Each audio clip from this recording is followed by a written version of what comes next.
ভাইয়ের প্রশ্নগুলো মনে আছে? যে প্রশ্নটা হচ্ছে ওই যে আজকের এই সুপারহিট মাইয়া পেছনে পথ চলা।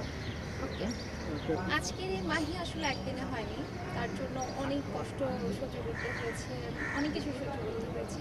কিন্তু আবার আরেক দিক দিয়ে বলবো যে মানে ফিল্মের সবাই কেন যেন বলে যে আমি বাপ্পি দুজনেই সোনার চামচ মুখে নিয়ে ফিল্মে এসেছি, কারণ আমাদের খুব একটা কষ্ট করতে হয়নি, অনেক ঘুরতে হয়নি, এই নায়িকা হবো বা এখানে যেতে হয়নি, এটা করতে হয়নি। কিন্তু যখন আমি আসলে খুব ইচ্ছা ছিল যে আমি কোনো একটা সেলিব্রিটি হব, আমি কখনো চিন্তা করিনি যে আমি হিরোইন হব আসলে। কিন্তু যখন আমি রাস্তা দিয়ে হাঁটতাম, যখন আমার মাথার উপরে বড় বড় বিলবোর্ড দেখতাম, তখন আমি স্বপ্ন দেখতাম যে এই জায়গাটায় আমার যদি ছবি হতো তাহলে সবাই আমাকে চিনত। সো এই লিঙ্কটা কিভাবে পাওয়া যায়, এই জায়গাটায় কিভাবে যাওয়া যায়, তো এইগুলো চিন্তা করতে করতে এটাই একটা কষ্ট ছিল আসলে।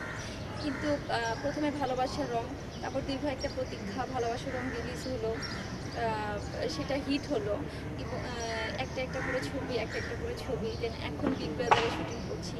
এইটা আমার 11 নাম্বার ছবি। সো এতদিনে এই 10টা ছবিতে আমার কিছুটা ইমেজ তৈরি হয়েছে, যেটা মানে যেটা আস্তে আস্তে এই পজিশনে আমাকে আনতে সাহায্য করেছে। এই পর্যন্ত আসার পেছনে সবচেয়ে বেশি অনুপ্রেরণা? এই পর্যন্ত আসার পেছনে সবচেয়ে বেশি অনুপ্রেরণা ছিল আমার আম্মু। আমার আম্মু অলওয়েজ আমার সাথে সাথে থেকে অসম্ভব কষ্ট করে সেই সকাল থেকে একদম রাত পর্যন্ত যতক্ষণ আমি স্পটে থাকি ততক্ষণ স্ট্যান্ড বাই সে বসে থাকে, এভাবে কষ্ট করেছে, আমাকে সাপোর্ট করেছে, আদারওয়াইজ আমি কখনোই এতটা ভালো করতে পারতাম না। নেক্সট হচ্ছে এই যে সপ্তাহে প্রায় প্রতিদিন শুটিং, এর বাইরে তো মিডিয়া রিলেটেড আরও অনেক ব্যস্ততা, তো সব কিছু মিলিয়ে কীভাবে ম্যানেজ করেন বা নিজের জন্য আসলে সময়টা কীভাবে একসাথে? আসলে কয়েক মাস আগেও, 1-1.5 মাস আগেও আসলে প্রতিদিন শুটিং করা হতো, একদম সপ্তাহে 7 দিনই শুটিং করতে হতো। সো আসলে নিজের কাজ বা আমার ফ্যামিলিদেরকে সময় দেওয়া কোনোটাই হতো না, সবাই রাগ টাগ করতো, ইভেন কোথাও যাওয়া হতো না, নিজের কোনো শপিং কিছুই যাওয়া হতো না। কিন্তু নাওয়াডেজ আমরা একটা অ্যাপ্লিকেশন করেছিলাম যে আমরা প্রতি শুক্রবারে আসলে কাজ করতে চাই না, প্রতি শুক্রবারটা আমাদের ছুটির দিন হওয়া উচিত। সো এটা গ্রান্টেড হয়েছে এবং আমরা প্রতি শুক্রবার ছুটি পালন করি এখন। আর প্রতি বৃহস্পতিবার দিন রাতে আসলে আমাদের কাছে একটা ঈদ। সো শুক্রবারে আমরা সমস্ত কাজ করা হয়, ঘোরা হয়, একটা এন্টারটেনমেন্ট দেয়। আইডলের আমি আমার ফিল্মে আসার আগেই আমার একজনকে খুবই পছন্দ ছিল, সেটা হচ্ছে শাবনূর ম্যাডাম। আমি তার অ্যাক্টিং অসম্ভব মানে পছন্দ করি। আমি তার বিশাল বড় একজন ফ্যান, বিকজ আমার কাছে কেন যেন মনে হয় আমি আমাকে তার মধ্যে খুঁজে পাই। সে প্রচণ্ড চঞ্চল টাইপ অ্যাক্টিং করতেন, প্লাস তার ভয়েসটা কেন যেন একটু ভাঙা ভাঙা ছিল, আমার সব কিছুই কেন যেন তার ভালো লাগে। সো দ্যাট আমি স্টিল তার অসম্ভব ফ্যান।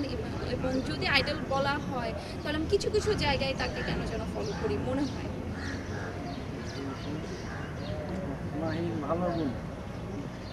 আমার ভালো গুণগুলো হচ্ছে অনেকগুলো, না বলি আমি অনেকগুলো জানি না, একটা বলি, সেটা হচ্ছে আমি মানে আমি আম্মুর কথা শুনি না, প্লাস হচ্ছে আমি আমার চারপাশের মানুষগুলোর কথা খুব কম শুনি, কিন্তু আবার অনেক রাগ করি, একটুতেই রেগে যাই।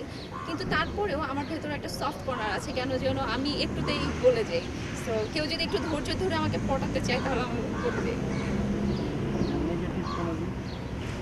নেগেটিভলি হচ্ছে আমি আসলে হুট করে, ওই যে বললাম একটু আগে, হুট করে রেগে যাই।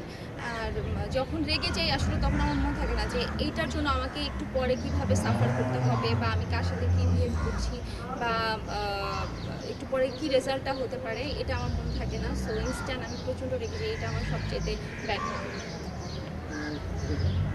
ক্ষেত্রে আমি সবচেয়ে প্রাধান্য দিই হচ্ছে ব্যানারটা, কারণ একটা ব্যানার হচ্ছে একটা ভালো একটা ছবিকে কীভাবে প্রেজেন্ট করবে সেটা ব্যানারের উপর ডিপেন্ড করে। কারণ হচ্ছে একটা খুব ভালো একটা বিগ বাজেটের ছবি, কিন্তু সেটা যদি একটা নর্মাল ব্যানার হয় তাহলে সেটা ওই ছবিটা ওরকমভাবে প্রেজেন্ট করা যাবে না। আবার যদি খুব সিম্পল একটা কাহিনী হয় কিন্তু এটা একটা খুব সুন্দরভাবে প্রেজেন্ট করার জন্য একটা ভালো ব্যানারের দরকার আছে। সো দ্যাট আমি ফার্স্টে ব্যানারটাকে প্রায়োরিটি দিই, তারপরে প্রায়োরিটি দিই হচ্ছে কোন ডিরেকশন দিবেন। কারণ একটা ছবি একটা মুভি কে সুন্দরভাবে প্রেজেন্ট করার জন্য সব কিছুর জন্য আসলে ডিরেক্টর অনেক বেশি ইম্পর্টেন্ট। সো আমি আগে ডিরেক্টর